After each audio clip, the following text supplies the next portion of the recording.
Welcome to the Marriage Puzzle Podcast with Julie and Thomas Hobby. We are marriage coaches who help couples with pain points about money, intimacy, and communication go from being overwhelmed to being secure in their marriage. If this is your first time listening to us, thanks for checking out our podcast. And don't forget to subscribe and leave us a rating and a review.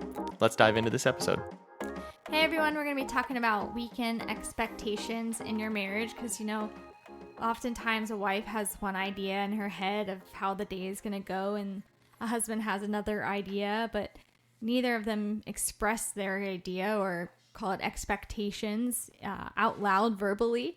And so then maybe there's subtle hints throughout the day of what the other one's thinking. It's kind of like you can make it a game, wanting the other spouse to just guess, but you just never know what your other spouse is going to be thinking. You want them to know, but they don't know. They can't read your mind, and that probably leads to a lot of frustrating weekends. That sounds very familiar. I think we just experienced this yesterday. Hence this podcast episode. So yeah, we did. It's football season, right? So we woke up, our day started with our kids asking for us to take them to the park. But we kind of had a slow morning, like a lazy day. It was the weekend, and then it's like, yeah, we can get to the park at some point, right? But not right now, because then I knew there was a football game coming because you're putting them on the calendar now, right? Mm-hmm. They're that important to you. Yeah. Well, our household is a Georgia Bulldogs household, and every game is important right now. So I knew that was on the calendar at noon. I think this was like 10 o'clock when they started asking to go to the park. And so I'm thinking in my head, that we were going to have lunch, and then our toddler's going to take a nap, and Jordan's feeds yes, play into it, his care that he needs. Yeah, so that takes, he feeds an hour to an hour and a half. So we couldn't leave right then at 10. And then I knew there's a game. And so in my head, just like I opened with the wife, I started coming up with my own plan for the rest of the day of how we were going to get the kids to the park, but also trying to honor you watching the game. But the games are really long. So everyone knows, my wife is not a huge football fan, so she doesn't have the mental knowledge of how long a game actually is. So I think, perfect example, if I can tell on you, midway through the fourth quarter, she was assuming that it was halftime, which should have been better for her because the game was almost over. I was just trying to check in. I was trying to be patient, entertain the kids. So they go in and out of being interested. Yeah. The older boys will come in and watch a little bit with him and ask questions, and then they get bored. And so then trying to make sure they're getting along and all that. And so, and also trying to relax myself and take care of the baby. And so it was just, I'm not saying it's so busy on me where Thomas isn't doing anything. You're a great dad. You take care of the kids. But when the game's on, you rather them sit with you and watch as part of that. And you were taking care of Jordan as well. But so yeah, what happened? I guess I did ask hey, so is it halftime or because I couldn't see the TV to my credit. I know what it says.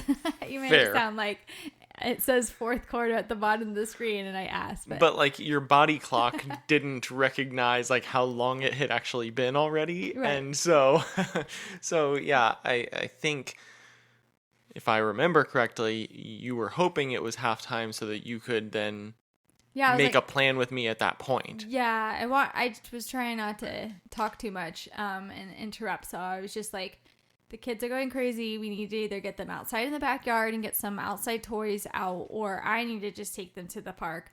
But I didn't speak up. I didn't communicate any of the plans that I was coming up with in my head. I just wanted you to read my mind. And you weren't. Because it wasn't halftime anymore. So I wasn't devoting the mental capacity to that. So then it was fourth quarter. I'm like, okay, I'll be patient. And then the game ended, but then there all of a sudden was another football game on, and I'm still waiting to take the kids to the park. It was just as important of a game as the one I was watching. But now it's like almost dinner time, and I'm like, oh my goodness, we did not go to the park. So yeah, we kind of got at each other, frustrated, right? Yeah, we did. I was frustrated that, in my mind, I'm like, the whole day went by and we didn't do what the one thing the kids wanted, or I didn't speak up. Looking back, I didn't speak up and ask for help at the time point. And and I took offense to it because it made it seem like it was my fault for watching the game, but there were other factors involved as well. Like we just mentioned, Amber had to take a nap and Jordan has to feed every certain amount of hours, and he's hooked up to a machine to feed for an hour and a half duration. And so there were a lot of factors that came into play, but it made me feel, and so I took offense to the fact that it was like, oh, it's my fault because I watched the game. And so yeah, it was just a big miscommunication that could have completely been avoided had we done what we're going to tell you guys to do. Yeah, well, it led to this podcast because we try to be experts in our field and read books and learn through, our coaching and stuff that we've worked through to be able to coach other couples. But a lot of it's real life experience and stuff that then when we have things that happen, we're like, we can't be the only couples out there that's going through this, right? And try to paint the picture and be open and honest with you, but also it didn't end there. We were frustrated with exchanging of words that we were just kind of going round and round, going like, well, this is silly. Why are we even frustrated and fighting at this point? Because it's not worth it. So we did stop everything and took the kids to the park. Yeah. A quick one. And then came back and had dinner, and that was the day. And then we talked to going into this episode to be like, what could we learn from that for ourselves, for our own marriage? And then how could we help others? Yeah, we try to learn from all these other expert areas first, but sometimes the best way to learn is from your own firsthand experiences. And what we try to do is when something like this happens in our life, once we resolve it, we try and step aside and say, okay, what did we actually learn from this so that we can bring that on here to you so that you can hopefully learn from some of our mistakes and failures as well. And this was just a failure in communication on our part. Yeah, so. and we both reflected on that, both of us, because we had both had that expectation, the way the day was going to go in our heads, and we didn't both talk about it ahead of time. Right. So we were talking about it at the end of the day. Or in the middle of when it was happening. Yeah, when it wasn't going as, I had planned or now you had planned. And so as much as we talk about on a lot of episodes, talking to each other and communicate, have a talk list outside of the daily schedule. Like, don't just become roommates and say, okay, where are you going? Who's coming and going? What's for dinner? Like, schedule things.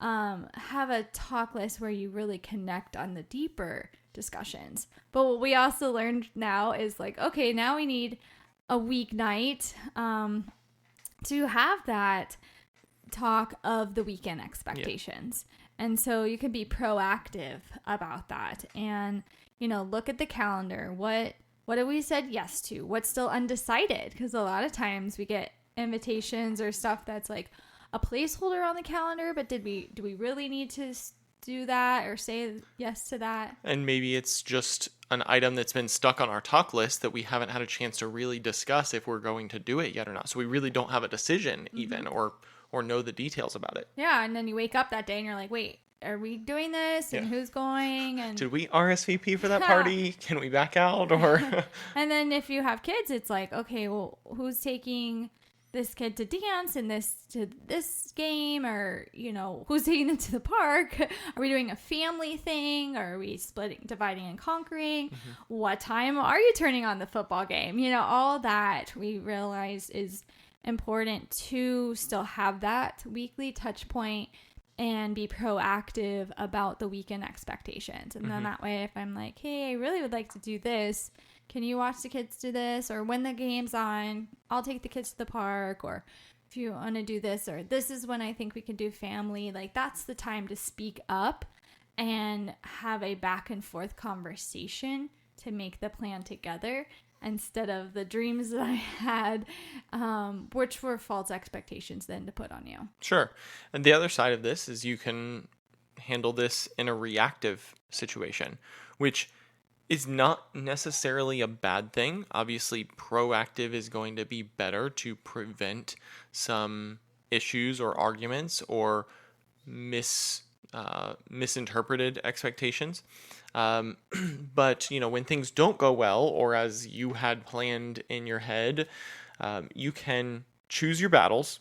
What's really important? What hill are you willing to die on in this argument? Is it really worth it to have this fight? Because we did that. We called it, and just decided to hug. I don't even know if it was fully resolved, but it was like, let's take the kids to the park. That's what we're frustrated about. Mm-hmm. And why are we going to go round and round? And that's where it wasn't to like stuff it under the rug and not have the discussion, but right. We choose your battles. Yeah. And then you also have to choose what to discuss, like do it as like a debrief.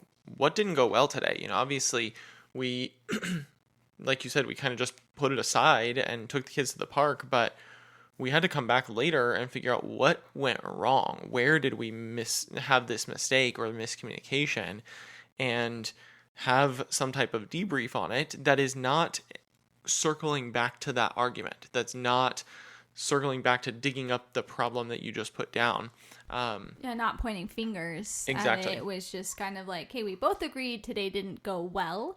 So what can we do better for next time? Right. That's kind of where we like to look in the future, even with our coaching, of like, how do we get better at this and fix, so that this doesn't happen again, mm-hmm. instead of just going back to, you did this and you did this, and if you would have done this better, then the day would have gone better. Like, that's not a healthy place to stay. Right. And so, a debrief to then be like, how can we fix this for next weekend? Exactly. So that's it. It's relatively simple, at least how we've learned from yesterday, on how to fix this situation. Check back next weekend. Yeah. Just kidding. Yeah, if you guys see a part 2 weekend expectations pop up next Monday, then you'll know that there was a lot more to this. But we're going to test this out for this upcoming weekend and see how it improves for us, improves our communication and our expectations. So hopefully these couple of quick tips help you out as well. Thanks for checking this episode out. We hope that it gives you something useful to work with going into this upcoming weekend when after you listen to it. And if you're new listening to us, thanks so much for checking us out. Find us on social media at Marriage Puzzle, and we do marriage coaching couple to couple. So you can check out our website, marriagepuzzle.com, to schedule a discovery call with us and see how we can help you in your marriage. And as always, we look forward to you joining us next week, where together we'll work on marriage one puzzle piece at a time. See you later. Bye.